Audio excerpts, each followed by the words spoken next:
सभी को नमस्कार। आज हम करने वाले हैं हमारा चैप्टर कब आऊं। यह कक्षा तीसरी विषय हिंदी का 9वां पाठ है जिसका नाम है कब आऊं। तो चलिए शुरू करते हैं। कब आऊं। अवंती ने एक छोटी सी रंगाई की दुकान खोली और गांव वासियों के लिए कपड़ा रंगना शुरू कर दिया। सब लोग उसकी रंगाई की प्रशंसा करने लगे।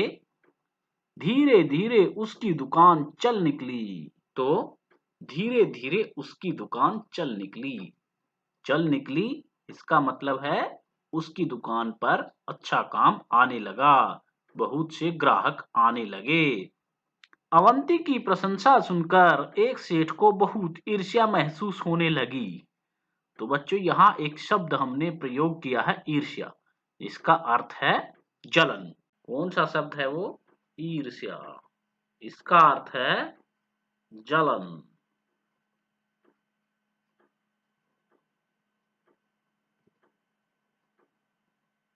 अवंती को परेशान करने के लिए वह सेठ कपड़े का एक टुकड़ा लेकर अवंती की दुकान में जा पहुंचा। दरवाजे के अंदर घुसते ही सेठ बुलंद आवाज में बोला, अवंती, जरा यह कपड़ा तो अच्छी तरह से रंग दो। मैं देखना चाहता हूं तुम्हारा हुनर कैसा है। तुम्हारी काफी तारीफ सुनी थी, इसलिए आया हूं। हमें अब तक यही लग रहा है कि सेठ उससे कुछ काम करवाना चाहता था और उसके हुनर को देखना चाहता था। अवंती ने सेठ जी से पूछा, सेठ जी, इस कपड़े को आप किस रंग में रंगवाना चाहते हैं? सेठ ने कहा, रंग रंग के बारे में मेरी कोई खास पसंद तो है नहीं, पर मुझे हरा, पीला, सफेद, लाल, नारंगी, नीला, आसमानी, काला और बैंगनी रंग कतई अच्छे नहीं लगते। समझे कि नहीं? तो बच्चों, आपने जो रंग देखे हैं, सेठ ने उन सभी के नाम यहाँ बता दिए हैं जो उसे बिल्कुल पसंद नहीं है। हरा, पीला और सफेद, लाल, नारंगी, नीला, आसमानी, काला और बैंगनी।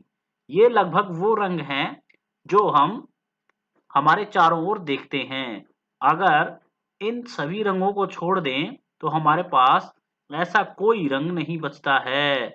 लगभग सभी रंगों का नाम सेठ ने लिया है यहाँ और वे उसको बिल्कुल अच्छे नहीं लगते। इसका मतलब कोई ऐसा रंग नहीं बचा है जो अवंती के पास है। तो अब अवंती कैसे उसको रंगेगा और किस रंग में रंगेगा? अवंती ने जवाब दिया, समझ गया हूँ, अच्छी तरह समझ गया हूँ। मैं जरूर आपकी पसंद की रंगाई कर दूंगा। अवंती ने सेठ का मंसूबा भांपते हुए उसके हाथ से कपड़े का टुकड़ा ले लिया। तो बच्चों, अवंती ने सेठ का जो इरादा था, सेठ क्या चाहता था वो समझ गया था। सेठ उसे परेशान करना चाहता था, इसलिए उसने ऐसे रंगों के नाम वहां लिए और कोई भी रंग नहीं छोड़ा जिससे वो रंगाई कर सके। लेकिन अवंती बहुत होशियार था और वह सेठ की चाल को समझ गया था। अब देखिए कैसे से वो सेठ की चाल का जवाब देता है। सेठ ने खुश होकर कहा, अच्छा, तो इसे लेने मैं किस दिन आऊं? अवंती ने कपड़े को अलमारी में बंद करके उसमें ताला लगा दिया और सेठ से बोला, आप इसे लेने सोमवार, मंगलवार, बुधवार, बृहस्पतिवार, शुक्रवार, शनिवार और रविवार को छोड़कर किसी भी दिन आ सकते हैं। अवंती ने सेठ की चाल का जवाब दे दिया है। अवंती ने सातों सप्ताह के दिनों के नाम यहाँ लिए हैं और इनमें से किसी भी दिन सेठ नहीं आ सकते हैं। सोमवार पहला दिन होता है, मंगलवार दूसरा, बुधवार तीसरा दिन है, बृहस्पतिवार चौथा दिन है और शुक्रवार पांचवा दिन है और शनिवार छठा दिन है और रविवार सातवां दिन है। इन सातों दिनों में वो कभी नहीं आ सकता है। तो इस तरह से सेठ समझ गया है कि वो कभी भी उस कपड़े को लेने नहीं आ सकता। कभी भी आएगा तो इन सातों में से कोई ना कोई वार जरूर होगा। सेठ समझ गया कि उसकी चाल उल्टी पड़ चुकी है, अतः भलाई धीरे से खिसक लेने में ही है। फिर उस सेठ ने दोबारा अवंती की दुकान में घुसने की हिम्मत नहीं की। तो बच्चों, यह कहानी हमने सुनी, बहुत ही मजेदार कहानी है, जिसमें अवंती ने कैसे सेठ की चाल का जवाब दिया, यही देखने लायक है। कैसे उसने अपनी बुद्धि का परिचय देते हुए सेठ की चाल का जवाब दिया है। और ये कहानी लिखी है R.S. त्रिपाठी ने। चलिए करते हैं इसके प्रश्न उत्तर।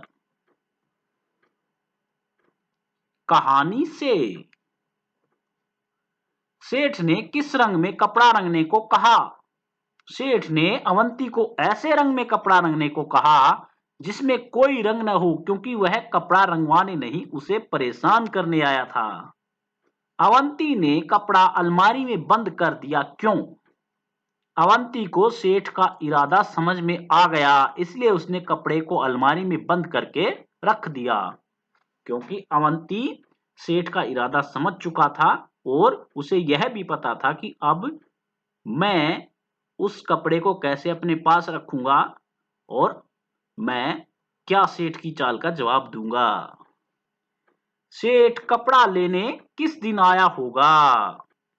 सेठ समझ गया कि अवंती को उसकी चाल पता चल गई है, इसलिए वह कपड़ा लेने नहीं आया होगा।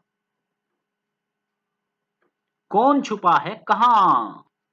नीचे के वाक्यों में कुछ हरी भरी सब्जियों के नाम छुपे हैं, ढूंढो तो जरा। अब भागो भी, बारिश होने लगी है। बच्चों यहां ध्यान से पढ़ते हैं तो है भागो भी, इन दोनों को मिलाएं तो क्या बनेगा? गोभी। और गोभी एक सब्जी है, तो हम यहां लिख सकते हैं गोभी। मामू लीला मौसी कहाँ है? यहां भी हम देखते हैं, इसको मिलाने के बाद क्या बनता है? मूली। मामू लीला मौसी कहाँ है? मूली। क्या होगा? मूली। शीला के पास बैग नहीं है, तो यहां हम मिला सकते हैं इन दोनों को, बैगन। क्या होगा? बैंगन। रानी बोली हमसे मत बोलो। रानी बोली हम सेम। क्या है ये? सेम। सेम भी एक सब्जी का नाम है, सेम। गोपाल कबूतर उड़ा दो। यहां हम इनको मिलाएंगे, पालक। क्या होगा? पालक। सही जोड़े मिलाओ। प्रशंसा को मिलाया है तारीफ से। प्रशंसा क्या है? तारीफ। और आप बुलंद। बुलंद क्या है? बुलंद आवाज में सेठ बोला था, ऊंची आवाज। ऊंची। बिल्कुल। बिल्कुल। कतई। ईर्ष्या। ईर्ष्या जलन। अवश्य। जरूर। मुहावरे। चित्रों को देखो, क्या इन्हें देखकर तुम्हें कुछ मुहावरे या कहावतें याद आती हैं? उन्हें लिखो। अंधेरा और दीपक यहां आपको दिख रहा है, तो इससे हमें याद आता है दीपक तले अंधेरा। दीपक तले अंधेरा। आरसी और हाथ में कंगन है, तो इसके लिए कहावत है, हाथ कंगन को आरसी क्या, पढ़े लिखे को फारसी क्या। आस्तीन और यहां सांप है, तो आस्तीन का सांप। एक एक 11, बहुत ही आसान है। एक और एक 11। कहो कहानी।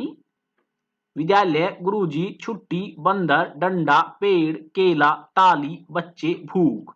इन शब्दों को पढ़कर तुम्हारे मन में कुछ बातें आई होंगी। इन सब चीजों के बारे में एक छोटी सी कहानी बनाओ और अपने साथियों को सुनाओ। तो बच्चों, ये कहानी आप खुद बना सकते हैं। कैसे? ये देखिए। एक बार विद्यालय में गुरुजी कक्षा में पढ़ा रहे थे, तो हमने दो शब्दों का प्रयोग कर दिया है, विद्यालय और गुरुजी। उसी समय छुट्टी की घंटी बज गई। एक तीसरा शब्द भी हमने प्रयोग कर दिया है, छुट्टी। सभी बच्चे अपना बस्ता समेटने लगे।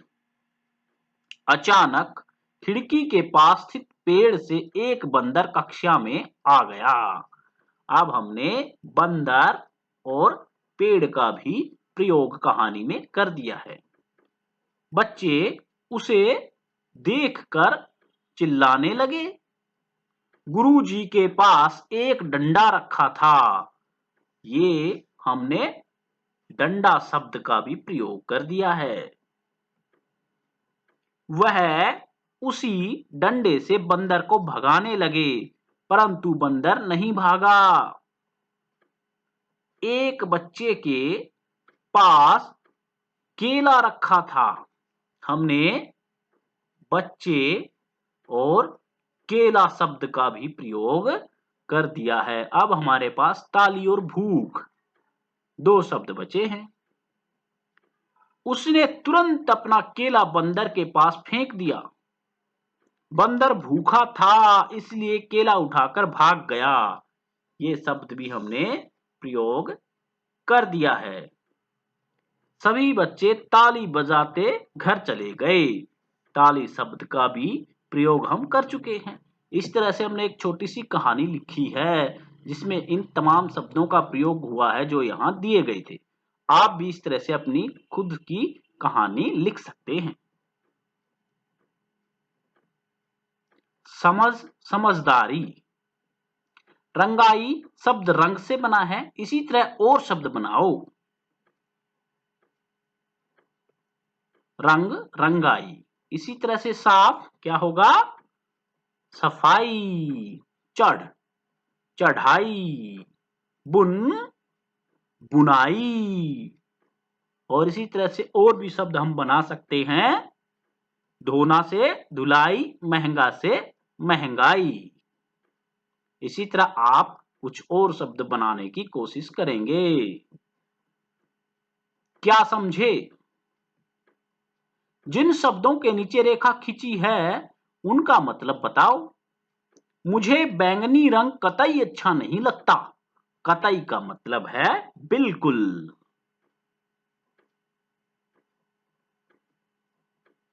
अवंती ने सेठ का मंसूबा भांप लिया। मंसूबा का अर्थ है इरादा। मैं तुम्हारा हुनर देखना चाहता हूं। हुनर का अर्थ है निपुणता या खूबी या कोई गुण जो उसका अच्छा गुण है। सेठ बुलंद आवाज में बोला। आवाज, आवाज का मतलब है बोली या स्वर। सेठ को ईर्ष्या होने लगी। ईर्ष्या का मतलब है जलन या चिढ़न। रंग के बारे में मेरी कोई खास पसंद तो है नहीं। खास का मतलब है विशेष। तो बच्चों, यहां हमारा पाठ पूर्ण होता है।